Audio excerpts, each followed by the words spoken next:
Hello everyone, जैसा कि आपने थंबनेल में देख ही लिया वीडियो का टॉपिक क्या है। तो प्रश्न शुरू करने से पहले आपसे एक गुजारिश है, वीडियो को फुल वॉच ज़रूर कीजिए क्योंकि सभी प्रश्न बहुत ही इम्पोर्टेंट हैं आपकी प्रतियोगी परीक्षाओं के लिए।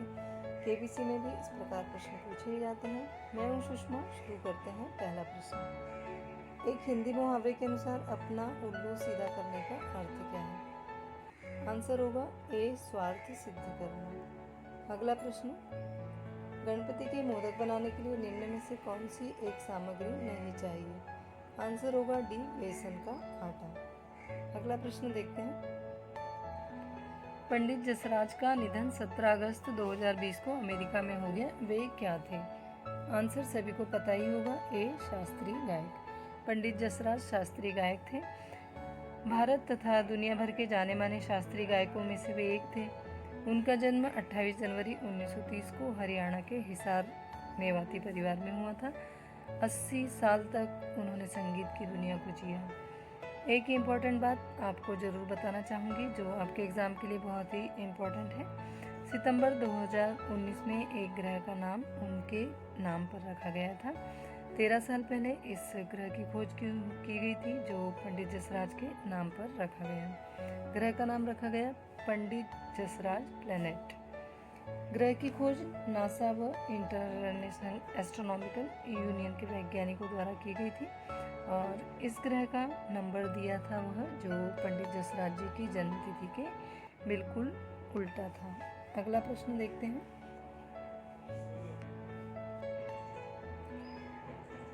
इस वाद्य यंत्र का नाम बताएं। ये जो इमेज आप देख रहे हैं, ये इमेज कौन से वाद्य यंत्र की है?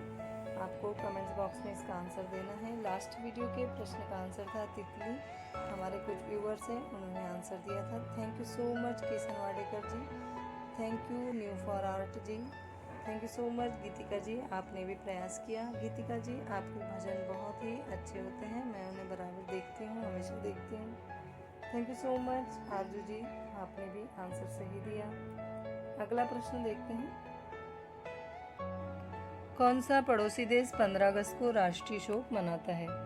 आंसर होगा सी, बांग्लादेश। क्यों मनाता है? क्योंकि इसी दिन 15 अगस्त 1975 को बांग्लादेश के राष्ट्रपिता कहे जाने वाले शेख मुजीबुर रहमान की निर्मम हत्या कर दी गई थी और उनके साथ ही उनके परिवार के 28 सदस्यों को भी मार दिया गया था, यानी कि उनकी भी हत्या कर दी गई थी। इसीलिए बांग्लादेश 15 अगस्त को राष्ट्रीय शोक मनाता है। बांग्लादेश की प्रधानमंत्री शेख हसीना हैं। उन्होंने अभी हाल ही में 15 अगस्त को श्रद्धांजलि भी उन्हें अर्पित की। अगला प्रश्न,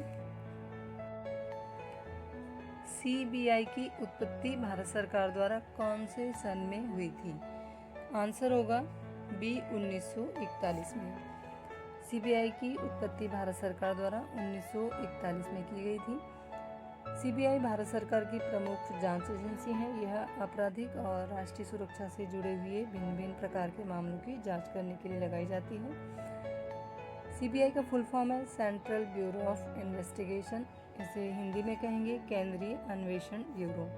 सीबीआई का मुख्यालय नई दिल्ली, भारत में है। अगला प्रश्न, भारतीय रेलवे किस राज्य में दुनिया के सबसे लंबे पियर ब्रिज का निर्माण कर रहा है? आंसर होगा ए, मणिपुर। मणिपुर राज्य में दुनिया के सबसे लंबे पियर ब्रिज का निर्माण हो रहा है। तो ये कितना ऊंचा होगा? 141 मीटर इसकी ऊंचाई होगी और 34 मंजिला इमारत से भी ये ऊंचा होगा। जब ये बन जाएगा तो किसका रिकॉर्ड तोड़ेगा? यह यूरोप में बने 139 मीटर ऊंचे मोंटेनेग्रो पुल का ये रिकॉर्ड तोड़ देगा। ये जो पुल बनाया जा रहा है इंडिया में, ये 111 किलोमीटर लंबी एक रेलवे परियोजना है, उसका ये एक हिस्सा है। यहाँ पर 45 टनल्स भी बनाए जाएंगे, तो ये एक बहुत ही महत्वपूर्ण बात है। इसकी लागत करीब 3000 करोड़ रुपए से भी ज़्यादा आंकी गई है। तो ये बहुत ही इम्पोर्टेंट बात है, दुनिया के सबसे लंबे पियर ब्रिज का निर्माण मणिपुर राज्य में हो रहा है। चलिए अगला प्रश्न देखते हैं। अमेरिका से 66 लड़ाकू विमानों को खरीदने के लिए किस देश ने वहां की कंपनी से समझौता किया है? आंसर होगा सी, ताइवान। ताइवान ने अमेरिका से 66 लड़ाकू विमानों को खरीदने के लिए अभी हाल ही में 14 अगस्त को ये कॉन्ट्रैक्ट साइन किया है, ये समझौता किया है। और लेटेस्ट जो 66 F-16 जेट हैं वो खरीदने का समझौता भी किया है। देखिए, ये 1992 के बाद अमेरिका से ताइवान की ये पहली खरीद है। अब तक ताइवान के पास पुराने करीब 150 के आसपास F-16 लड़ाकू विमान हैं और अब अमेरिका ने 66 विमान F-16 जेट और ताइवान को दे दिए हैं। और इन जेट विमान के निर्माता कंपनी कौन है? Lockheed Martin. Lockheed Martin jet विमान के निर्माता कंपनी है, ठीक है। और ये समझौता बहुत ही इम्पोर्टेंट है क्योंकि अभी अमेरिका और चाइना के बीच में जो टेंशन चल रही है, जो विवाद चल रहा है, उसी के चलते अमेरिका ने 66 विमान ताइवान को देने का फैसला किया है। ताइवान का असली नाम आपको पता ही होगा, republic of China. Republic of China Taiwan का असली नाम है।